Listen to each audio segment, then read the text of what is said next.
ईंटें मारी गई थी, छुरियां मारी गई थी, पैर मारे गए थे। उसके ना पेच कास के साथ आंखें निकाल ली गई थी। वो उधर पुलिस ने बरामद किए हैं। उसके 7 बच्चे हैं, यतीम हो गए हैं, कोई सहारा नहीं है उनका। चचा है, वो अपनी मेहनत मजदूरी करते हैं। एक चचा को कैंसर है, वो अंदर बीमार है। मैं क्या बयान करूं आपको।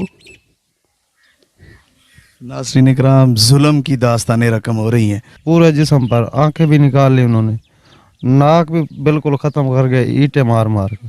मरियम निवाज से अपील करते हैं हमें इंसाफ दिलाया जाए।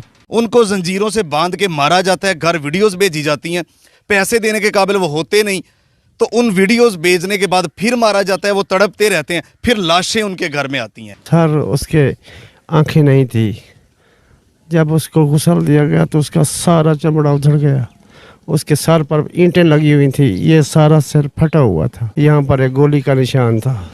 अस्सलाम वालेकुम नाज़रीन इकराम, आपका मेज़बान एहसान चांद हाज़िर खिदमत है।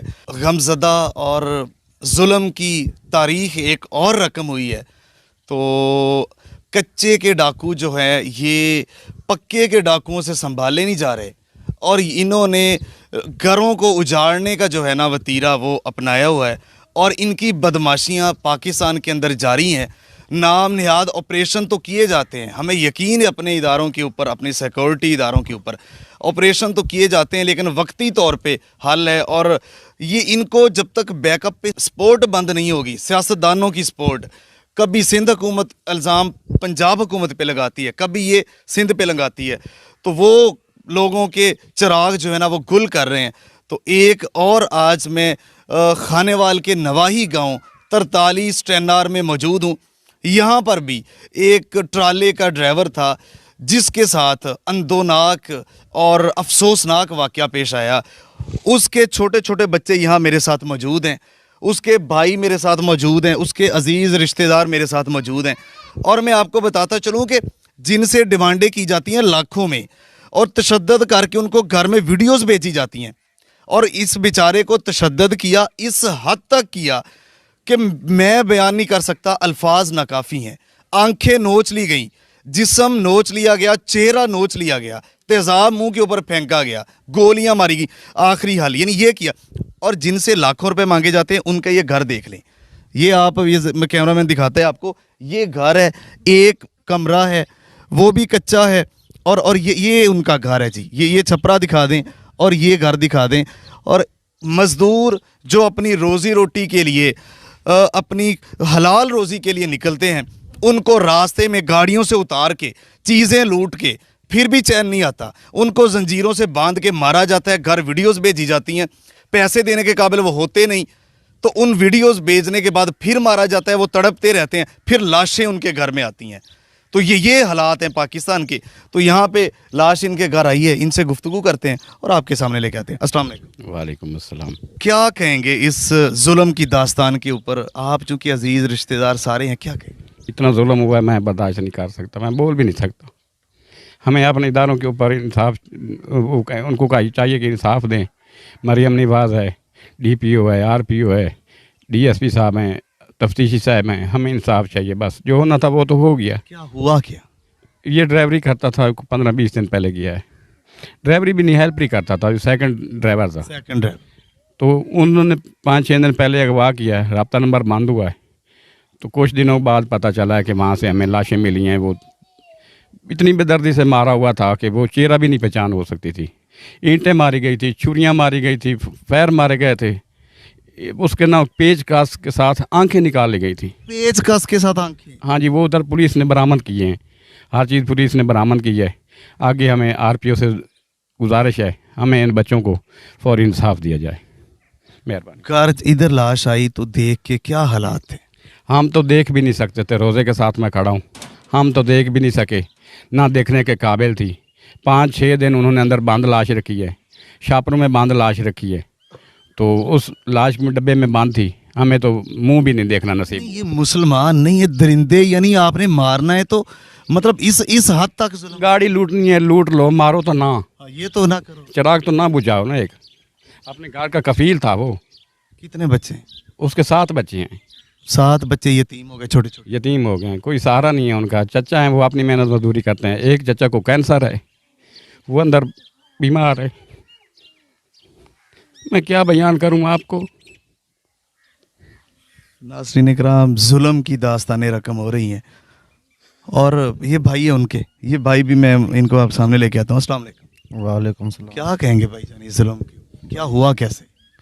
भाई मेरा गया 4 तारीख को ड्राइवरी पे, एक चक्कर किरांची लगा कर आए हैं, दूसरे चक्कर पर गए, उनकी लाश मिली है। हमें लाश भी ऐसे मिली है, मुंह पैर पाँव भी नहीं पहचाने जाते थे।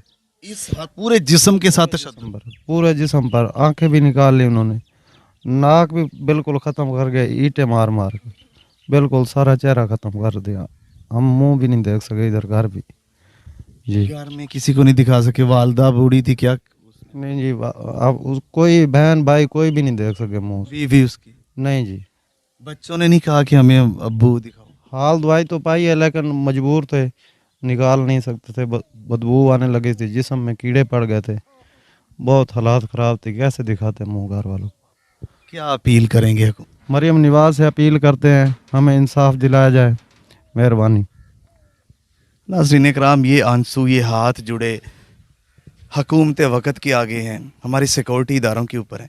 तो ऐसे लोगों को आप गिरफ़्तार करके इन कच्चे के डाकुओं बदमाशों को आप बेनकाब करें। इनको स्टेट विद स्टेट, यानी स्टेट के अंदर स्टेट इन्होंने राज कायम किया हुआ है।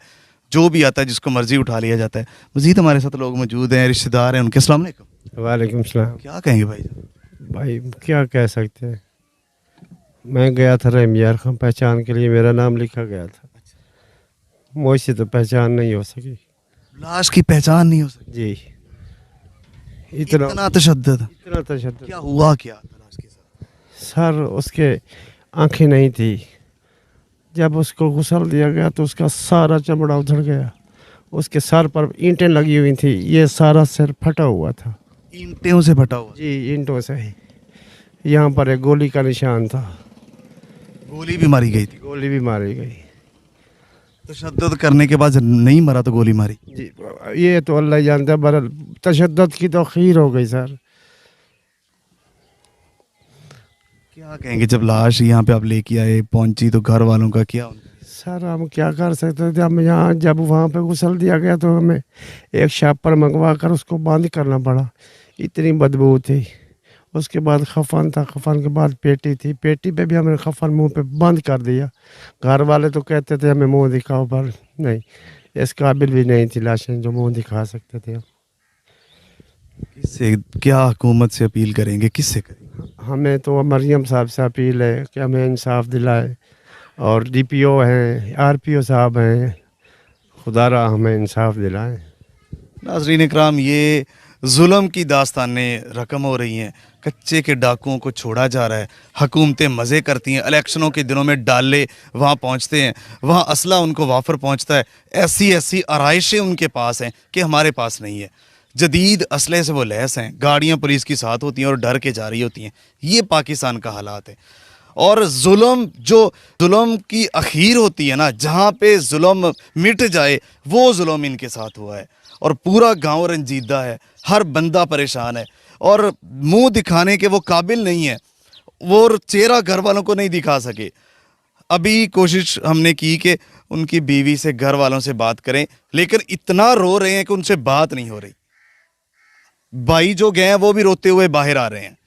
ये हालात है, ये पाकिस्तान का हशर किया हुआ है। तो खुदारा जो मुतलका इदारे हैं, हुकूमतें हैं, मैं सिंध हुकूमत को भी कहूँगा, पंजाब हुकूमत को भी, खुदारा इसके ऊपर एक्शन करें और ये स्टेट जो है ना, ऐसा क्लियर ऑपरेशन किया जाए कि इसका सफाया हो और पाकिस्तान को साफ़ किया जाए। नहीं तो फिर कल को इनके बच्चे, माशाल्लाह 7 बच्चे हैं, बच्चियां हैं, तो वो ईद आ रही है, कैसे ईद करेंगे? बाप जो कमाने का वाहिद कफील था, एक भाई कैंसर से जंग लड़ रहा है, तो बाकी अपनी मजदूरी के ऊपर, तो ये इनके बच्चों को कौन पालेगा? हुकूमत तो हाथ खड़े किए हुए हैं।